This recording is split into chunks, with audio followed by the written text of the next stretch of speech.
ಹೊಸ ಕ್ರಿಮಿನಲ್ ಕಾನೂನು ಬಗ್ಗೆ ಹಿರಿಯ ವಕೀಲ ಸಿಂಘ್ವಿ ಕಿಡಿಕಾರಿದ್ದಾರೆ. 23 ವರ್ಷಗಳ ಹಳೆಯ ಮಾನನಷ್ಟ ಕೇಸ್ನಲ್ಲಿ ಸಾಮಾಜಿಕ ಕಾರ್ಯಕರ್ತೆ ಮೇಧಾ ಪಾಟ್ಕರ್ಗೆ 5 ತಿಂಗಳ ಜೈಲು ಶಿಕ್ಷೆ ವಿಧಿಸಿದೆ.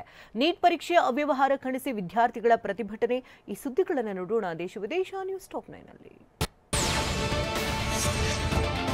ಹೊಸ ಕ್ರಿಮಿನಲ್ ಕಾನೂನು ಬಗ್ಗೆ ಕಾಂಗ್ರೆಸ್ ನಾಯಕ ಅಭಿಷೇಕ್ ಮನು ಸಿಂಘ್ವಿ ಅಸಮಾಧಾನ ವ್ಯಕ್ತಪಡಿಸಿದ್ದಾರೆ. ನವದೆಹಲಿಯಲ್ಲಿ ಮಾತನಾಡಿದ ಅವರು, 3 ಕಾನೂನುಗಳನ್ನು ಅಧ್ಯಯನ ಮಾಡಿದ್ದೇನೆ, ಇದರಲ್ಲಿ ಹೊಸದೇನೂ ಇಲ್ಲ, 90% ಹಿಂದೆ ಇದ್ದ ವಿಷಯಗಳೇ ಇವೆ, ಅಲ್ಲಿ ಇಲ್ಲಿ ಕೆಲವು ಪದಗಳನ್ನು ಮಾತ್ರ ಬದಲಾಯಿಸಲಾಗಿದೆ ಅಂತ ಹೇಳಿದ್ರು.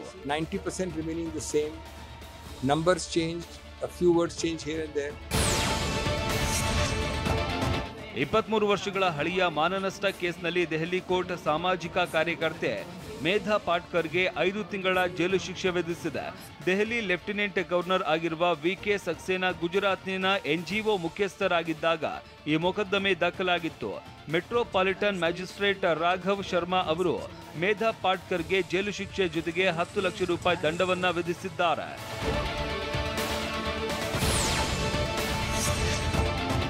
ವೈದ್ಯಕೀಯ ಪ್ರವೇಶ ಪರೀಕ್ಷೆಯ ನೀಟ್ನಲ್ಲಿ ಅವ್ಯವಹಾರ ನಡೆದಿದೆ ಅಂತ ಆರೋಪಿಸಿ ವಿದ್ಯಾರ್ಥಿ ಸಂಘವು ಪ್ರತಿಭಟನೆ ನಡೆಸಿತು.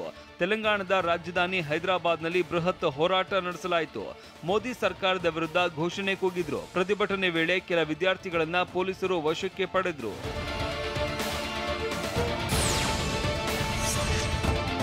ಜಿಎಸ್ಟಿ ಜಾರಿಗೆ ಬಂದು 7 ವರ್ಷ ತುಂಬಿದೆ. ಈ ಮಧ್ಯೆ ಜೂನ್ ತಿಂಗಳಲ್ಲಿ ದೇಶದ ಜಿಎಸ್ಟಿ ಸಂಗ್ರಹ 1.74 ಲಕ್ಷ ಕೋಟಿ ರೂಪಾಯಿ ಆಗಿದ್ದು, ಕಳೆದ ವರ್ಷದ ಇದೇ ಅವಧಿಗೆ ಹೋಲಿಸಿದರೆ 8% ಹೆಚ್ಚು ಏರಿಕೆಯಾಗಿದೆ.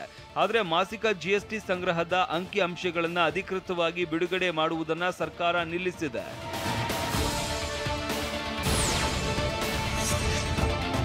ವಿಶ್ವವಿಖ್ಯಾತ ಅಮರನಾಥ ಯಾತ್ರೆಗೆ ಸಕಲ ಸಿದ್ಧತೆ ಮಾಡಿಕೊಳ್ಳಲಾಗಿದೆ. ಇತ್ತ ಜಮ್ಮು ಮತ್ತು ಕಾಶ್ಮೀರದ ರಾಂಬನ್ನಲ್ಲಿ ಇರುವ ಅಮರನಾಥ ಪುಣ್ಯಕ್ಷೇತ್ರ ಮಂಡಳಿಯು ಯಾತ್ರಿ ನಿವಾಸ ನಿರ್ಮಾಣವಾಗಿದ್ದು, ಚಂದ್ರಕೋಟೆಯಲ್ಲಿ ತ್ರಿವರ್ಣ ಧ್ವಜದಿಂದ ಪ್ರಕಾಶಿಸಲ್ಪಟ್ಟಿದೆ.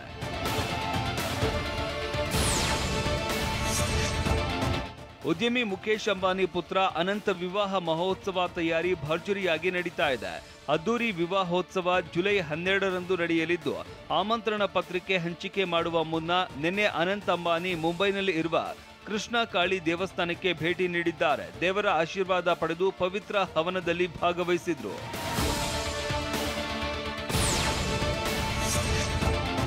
ಮುಂಗಾರು ಮಳೆಗೆ ಗುಜರಾತಿನ ವಿವಿಧ ಜಿಲ್ಲೆಗಳು ತತ್ತರಿಸಿವೆ. ಅದರಲ್ಲೂ ಗಾಂಧಿನಗರದಲ್ಲಂತೂ ಅಲ್ಲೋಲ ಕಲ್ಲೋಲವನ್ನೇ ಸೃಷ್ಟಿಸಿದೆ. ಮಳೆ ಅವಾಂತರಕ್ಕೆ ರಸ್ತೆಗಳ ಪಾತ್ ಹೋಲ್ಗಳು ಬಾಯ್ ತೆರೆದು ನಿಂತಿವೆ. ಇನ್ನು ರಸ್ತೆಯಲ್ಲಿ ಸಂಚರಿಸುವ ಭಾರಿ ವಾಹನಗಳು ಹೂತಿಕೊಳ್ಳುತ್ತಿವೆ. ನಿನ್ನೆನೂ ಲಾರಿಯೊಂದು ಗುಂಡಿಯಲ್ಲಿ ಹೂತಿಕೊಂಡಿತ್ತು. ನಂತರ ಜೆಸಿಬಿ ಬಳಸಿ ಹೊರಗೆ ತೆಗೆಯಲಾಯಿತು. ವಿಶ್ವಕಪ್ ಗೆದ್ದ ಬೆನ್ನಲ್ಲೇ ಅನುಷ್ಕಾಗೆ ಕೊಹ್ಲಿ ಪ್ರೇಮ ಪತ್ರ ಬರೆದಿದ್ದಾರೆ. ಬಾರ್ಬಡೋಸ್ನಲ್ಲಿ ಚಂಡಮಾರುತದ ಹೊಡೆತಕ್ಕೆ ಟೀಂ ಇಂಡಿಯಾ ಸಿಲುಕಿದೆ.